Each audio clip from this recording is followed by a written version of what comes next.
Desde el principio de los tiempos, la humanidad ha sentido una atracción irresistible por lo perdido, no solo por su valor material, sino por las historias que guardan, los secretos que susurran y el poder que prometen. Son objetos que se han convertido en leyendas, catalizadores de aventuras, guerras y obsesiones que han durado siglos. En este viaje descenderemos por la madriguera de la historia para contar atrás los 7 objetos más buscados de todos los tiempos. Desde reliquias sagradas que podrían reescribir la fe, hasta tesoros de guerra manchados de sangre y joyas cuyo brillo ha cegado a imperios. No solo preguntaremos dónde están, sino por qué. Después de tanto tiempo, seguimos buscándolos. Puesto número 7. El diamante florentino, la joya perdida de los Habsburgo.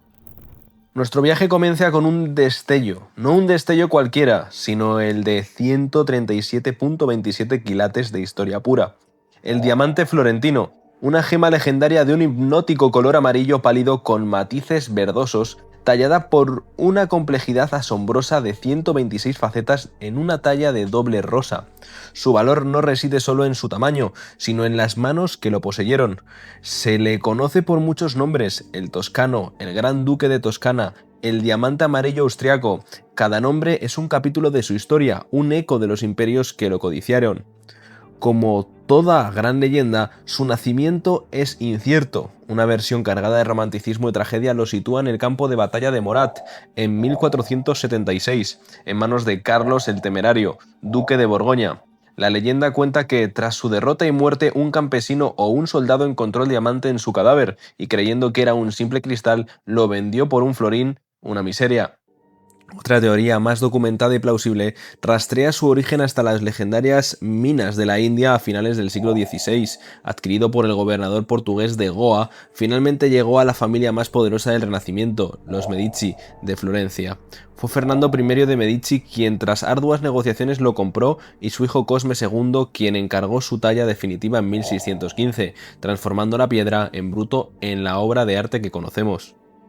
A través del matrimonio de María Teresa de Austria con Francisco I de Lorena, el florentino pasó de los Medici a la casa de los Habsburgo, convirtiéndose en una de las joyas más preciadas de la corona austriaca.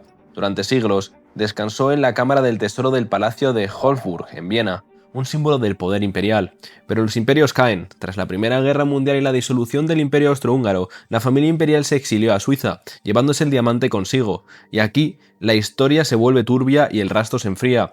En 1921, una persona cercana a la familia robó la gema junto con otras joyas de la corona. Su pista se pierde en Sudamérica y un persistente rumor afirma que fue llevado a los Estados Unidos, donde fue tallado de nuevo para ocultar su identidad, borrando para siempre su historia y convirtiéndolo en un fantasma. El valor del florentino no residía únicamente en sus quilates, sino en su procedencia documentada, en su linaje que conectaba a los Medici con los Habsburgo. La posibilidad de que fuera retallado revela una verdad profunda sobre estos objetos legendarios. A veces, el mayor tesoro en la historia misma, al alterar su forma única, el ladrón no solo lo hacía anónimo para poder venderlo, sino que cometía un acto de lavado de historia, destruyendo su identidad para convertirlo en una simple piedra preciosa. Su viaje es un microcosmos de la historia europea. Nace en la era de los ducados medievales, florece en el Renacimiento y se convierte en el símbolo de un gran imperio. Se pierde en el caos de su colapso. Su desaparición no es solo un robo, es un epílogo silencioso de la caída de la vieja Europa de reyes y emperadores. Puesto número 6. La Onyo Masumne, el alma perdida del samurái. Hay espadas, y luego está la Onyo Masumne. No es simplemente un arma, es una obra de arte, un tesoro nacional de Japón, el pináculo de la metalurgia samurái.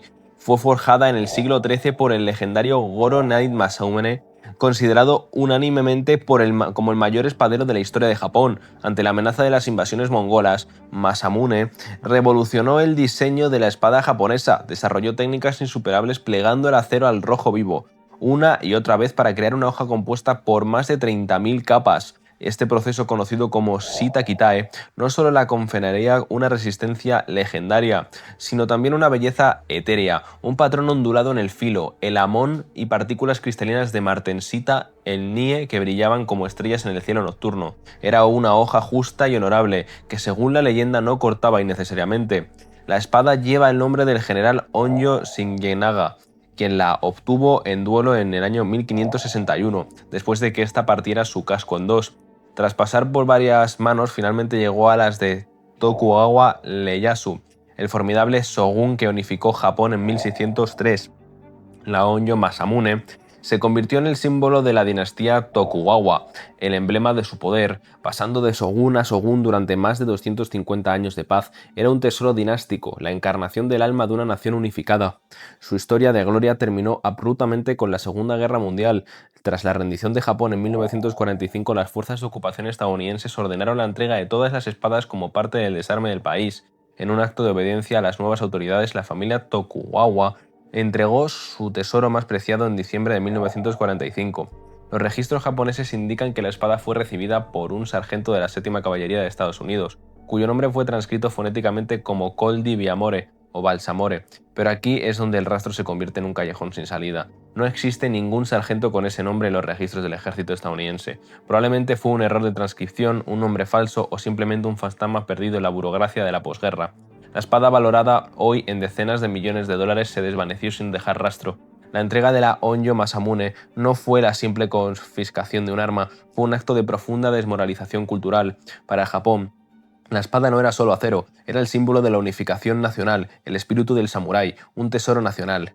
Su pérdida a manos de una potencia ocupante representa una herida simbólica que aún no ha cicatrizado. La búsqueda que no es solo por un artefacto valioso, sino por un fragmento de alma de una nación. Su propia fama es, paradójicamente, su prisión. Es tan icónica que sería absolutamente imposible venderla en el mercado abierto.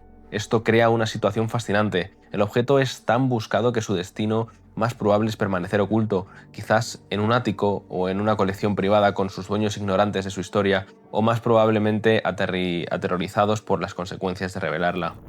Puesto número 5. El tesoro de Lima, la traición del capitán y la isla maldita. Nos trasladamos al año 1820. Lima, la opulente capital del virreinato de Perú, está al borde del caos. Las guerras de la independencia sacuden Sudamérica y el virrey español toma una decisión desesperada para proteger una fortuna acumulada durante siglos, evacuar el tesoro de la ciudad y enviarlo a México para su custodia. No era un tesoro cualquiera, los registros hablan de una riqueza fabulosa que incluía joyas, candelabros de oro macizo y lo más espectacular, 2 estatuas de oro macizo de tamaño natural de la Virgen María y el Niño Jesús, un botín colosal, valorado hoy en más de 200 millones de dólares. La delicada misión se confía al capitán inglés William Thompson y su bergantín el Mary Dare, pero la tentación del oro fue más fuerte que el deber. En alta mar, Thompson y su tripulación se amotinaron, asesinaron a los guardias y sacerdotes españoles que custodiaban el cargamento y se apoderaron del tesoro. En lugar de navegar hacia México, pusieron rumbo a un remoto aislado punto en el Océano Pacífico, la isla del Coco, en la actual Costa Rica. Allí, en esa jungla impenetrable y azotada por las lluvias, enterraron la vasta fortuna, con el plan de regresar más tarde para repartírsela. Pero el plan perfecto fracasó estrepitosamente. El Mary Dare fue capturado por un navío español. La tripulación fue juzgada y ahorcada por piratería, a excepción de Thompson y su primer oficial James Forbes, quienes prometieron revelar la ubicación del tesoro a cambio de sus vidas. Los llevaron de vuelta a la isla del Coco, pero una vez en tierra lograron escapar hacia la densa selva y nunca más se les volvió a ver. Desde entonces, la isla del Coco se ha convertido en un imán para los cazadores de tesoros y en la personificación de la leyenda pirata. Ha inspirado obras como La isla del tesoro de Robert Louis Stevenson y Parque Jurásico. Más de 300 expediciones han fracasado en su búsqueda. Nombres como el gángster Bugsy Siegel o el presidente estadounidense Franklin Roosevelt se han visto atraídos por el magnetismo de la leyenda. Hoy, la búsqueda de tesoros está estrictamente prohibida. La isla es un parque nacional y patrimonio de la humanidad y sus guardaparques protegen su verdadera riqueza, una biodiversidad única. La historia del tesoro de Lima es la plantilla perfecta para la leyenda de piratas y tesoros. Contiene todos los elementos arquetípicos, un botín histórico y específico, un villano con nombre, un mapa del tesoro y una isla exótica y maldita. La persistencia de la búsqueda a pesar de los fracasos rotundos demuestra que la narrativa es más poderosa que la evidencia. La gente no busca solo oro, busca vivir la aventura que la leyenda promete. Esta situación crea un conflicto fascinante. La leyenda que hizo famosa la isla es ahora una amenaza para su ecosistema. Los nuevos buscadores ya no usan palas, sino tecnología avanzada como radares de penetración terrestre. Esto enfrenta al romanticismo de la búsqueda del tesoro con la necesidad moderna de la conservación, convirtiendo a los protectores del parque en los nuevos guardianes del tesoro, aunque su tesoro sea la biodiversidad. Puesto número 4. La cámara de ámbar, la octava maravilla del mundo robada. Imaginen una habitación donde las paredes no son de piedra o madera, sino de sol petrificado. Así era la Cámara de Ámbar, considerada con justicia la octava maravilla del mundo. Era un salón de 55 metros cuadrados completamente revestido con más de 6 toneladas de paneles de ámbar, exquisitamente tallados y adornados con pan de oro, espejos y mosaicos de piedras preciosas. Fue creada a principios del siglo XVIII en Prusia por el arquitecto Andreas Schlüter, pero su destino estaba en Rusia, en 1716. Como un gesto de diplomacia para sellar una alianza política contra Suecia, el rey Federico Guillermo I de Prusia se la regaló al zar ruso Pedro el Grande. Fue instalada en el Palacio de Catalina, cerca de San Petersburgo, donde deslumbró a la realeza y a los visitantes durante 2 siglos. Su esplendor llegó a un abrupto final en 1941, con la invasión nazi de la Unión Soviética. En el marco de la Operación Barbarroja, los alemanes llegaron al Palacio de Catalina. Los nazis, que consideraban las cámaras una obra de arte germánica que debía regresar a casa, la encontraron. En solo 36 horas la desmontaron con una eficacia brutal. La empaquetaron en 27 cajas y la transportaron al castillo de Königsberg, en la Prusia Oriental, hoy la ciudad rusa de Kaliningrado. Allí fue exhibida por última vez, pero a medida que la guerra se volvía en contra de Alemania, en los caóticos días de 1945, con el ejército rojo avanzando implacablemente, la Cámara de Ámbar se desvaneció para siempre. ¿Qué le ocurrió? Las teorías son un laberinto de posibilidades. Las más aceptadas durante décadas fue que fue destruida durante el intenso bombardeo aliado que arrasó el castillo de Königsberg en 1944, o el asalto final soviético. Pero una teoría más reciente y emocionante apunta a una tumba acuática. Se cree que los paneles fueron cargados a bordo del buque de vapor nazi Karlsruhe durante la masiva evacuación naval conocida como Operación Aníbal el 13 de abril de 1945. El Karlsruhe fue atacado y hundido por aviones soviéticos en las frías aguas del mar Báltico. Recientes expediciones de buzos han localizado el naufragio y mediante drones submarinos han detectado cajas en sus bodegas, revivando la esperanza de que la octava maravilla del mundo yazca en el lecho marino.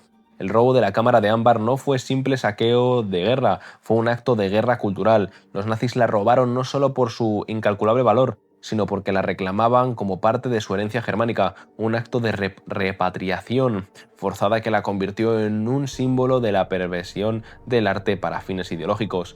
Mientras la original sigue perdida, en 2003 se inauguró una réplica exacta en el Palacio de Catalina, fruto de décadas de trabajo de artesanos rusos y con financiación alemana. Este hecho es profundamente significativo. La reconstrucción no es solo una atracción turística, es un acto de desafío y resiliencia cultural. Es una declaración de que, aunque el objeto original pueda ser destruido o robado por la guerra, el espíritu y el arte que representa pueden renacer. Puesto número 3. El oro nazi, el botín sangriento del Tercer Reich. Este no es un tesoro de una leyenda antigua, sino una fortuna moderna amasada por una brutalidad industrial y sistemática. El oro nazi no es un único botín, sino una vasta riqueza robada de múltiples fuentes. Las reservas de los bancos centrales de las naciones conquistadas como Austria, Bélgica y los Países Bajos, y de la forma más atroz confiscada a millones de víctimas del Holocausto, desde sus negocios y cuentas bancarias hasta las joyas familiares y los dientes de oro arrancados en los campos de concentración.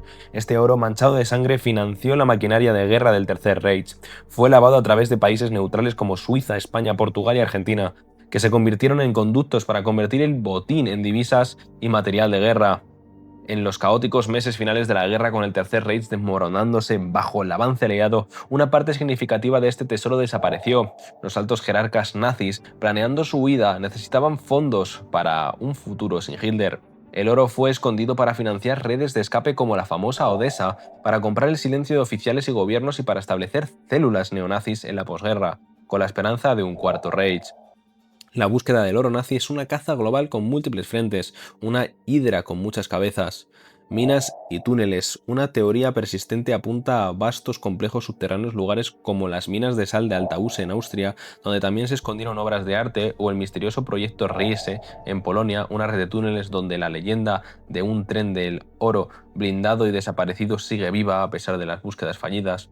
Lagos alpinos. El lago Toplitz en los Alpes austriacos es un punto clave. En sus aguas frías y anóxicas, que perseveran lo que ocultan, expediciones han encontrado cajas con monedas británicas falsificadas de la Operación Bernhard, pero se cree en sus profundidades inaccesibles que yacen mucho más. En Sudamérica, muchos líderes nazis huyeron a Argentina, Paraguay y Brasil. Documentos desclasificados del FBI y de otras agencias sugieren que llevaron consigo oro para comprar protección y una nueva vida, con rumores de tesoros enterrados en la Patagonia. Bancos suizos, quizás el escondite más efectivo y menos romántico, no está bajo tierra, sino en las impenetrables bóvedas de los bancos. Investigaciones posteriores a la guerra confirmaron que cientos de millones de dólares en oro robado permanecieron en cuentas suizas durante décadas. ocultos tras el velo del secreto bancario. A diferencia de un objeto singular, el oro nazi es un concepto, es un tesoro distribuido, gran parte del cual ya ha sido fundido, lavado y reintroducido en la economía mundial. Esto cambia la naturaleza de la búsqueda.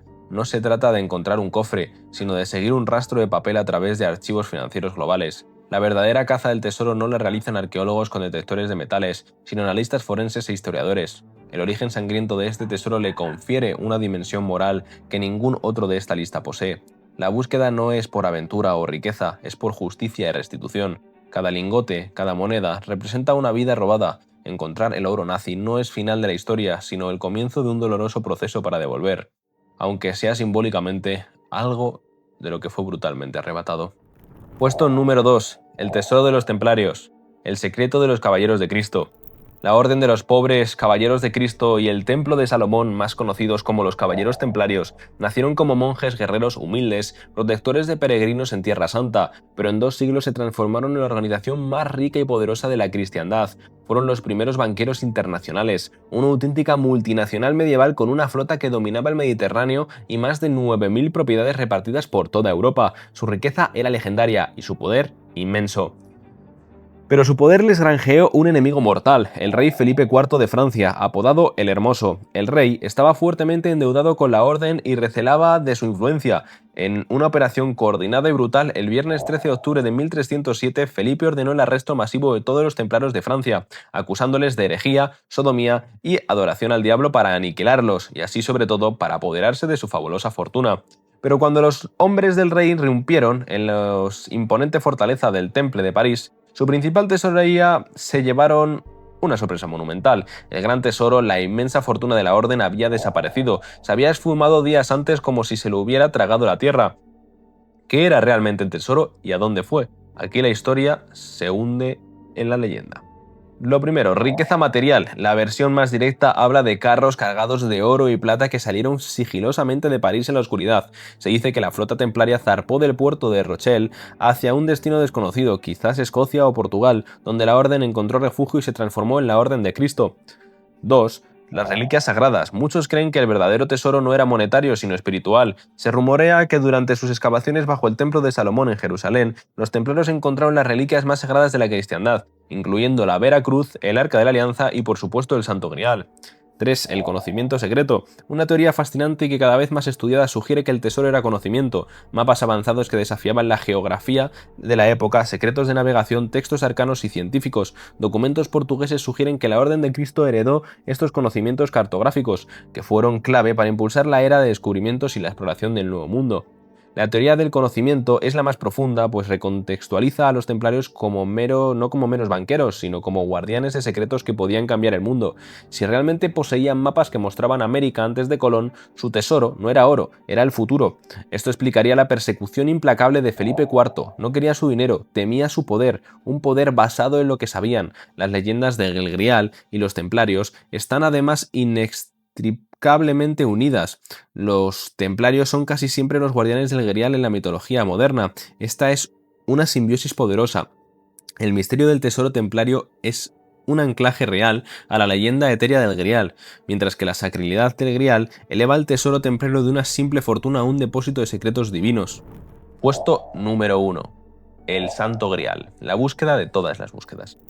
Y llegamos al número 1, el objeto que define la palabra búsqueda, el Santo Grial. En su forma más conocida y venerada, es el cáliz usado por Cristo en la Última Cena, y el mismo recipiente en el que José, de Arimatea, recogió su sangre al pie de la cruz. Es el nexo físico entre lo humano y lo divino, una reliquia cuyo poder se dice es inconmensurable. La búsqueda del Grial se divide en 2 grandes corrientes, 2 interpretaciones que han fascinado al mundo durante siglos y que representan 2 formas completamente distintas de entender el misterio. La teoría 1 dice el cáliz físico, es la creencia de una reliquia tangible. La leyenda medieval, popularizada por los romanos artúricos, narra que el cáliz fue llevado a Europa, concretamente a Britania o a España. En la península ibérica se dice que fue escondido en monasterios remotos de los Pirineos como San Juan de la Peña y custodiado por los caballeros templarios. Hoy, el candidato más famoso y plausible en el Santo Cáliz, que se venera en la Catedral de Valencia, una copa superior de ágata que ha sido datada por arqueólogos del siglo I. El sang real, una interpretación radicalmente diferente popularizada en tiempos modernos, sostiene que el Santo Grial es una corrupción del francés antiguo sang real, que significa sangre real.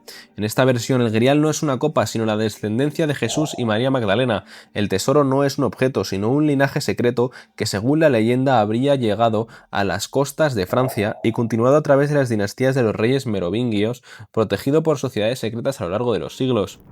Desde los caballeros de la mesa redonda del rey Arturo hasta los arqueólogos de la SS de Himmler y los teóricos de la conspiración modernos, la búsqueda nunca ha cesado.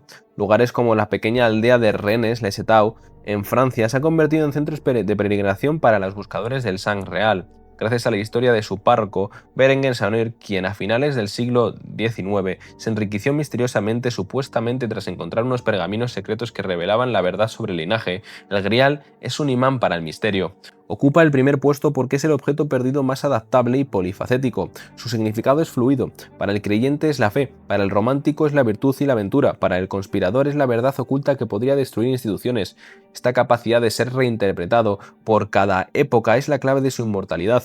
La búsqueda del Grial es, en última instancia, una búsqueda de lo que cada persona valora más: fe, pureza, conocimiento prohibido o poder. Se ha convertido en una industria cultural que genera literatura, cine y turismo. La ironía es que el misterio es mucho más valioso sin resolver. Encontrar el Grial pondría fin a la búsqueda, pero mantenerlo como un enigma eterno asegura que su poder nunca se agote. El diamante florentino, la Onyo Masamune, el tesoro de Lima, la cámara de ámbar, el oro nazi, el tesoro templario y el santo Grial. 7 objetos, 7 leyendas. Como hemos visto, su valor va mucho más allá del oro o las gemas. Son espejos de nuestras mayores aspiraciones y nuestros peores demonios. Reflejan nuestra fe y nuestra codicia, el esplendor de los imperios y la brutalidad de la guerra, el anhelo de justicia y la sed de conocimiento prohibido. Quizás la verdadera razón por la que seguimos buscándolos no es para encontrarlos, sino para mantener viva la búsqueda misma. Porque en esa búsqueda, en esas historias, encontramos los mitos que nos definen, el verdadero tesoro. Al final, podría no ser un objeto,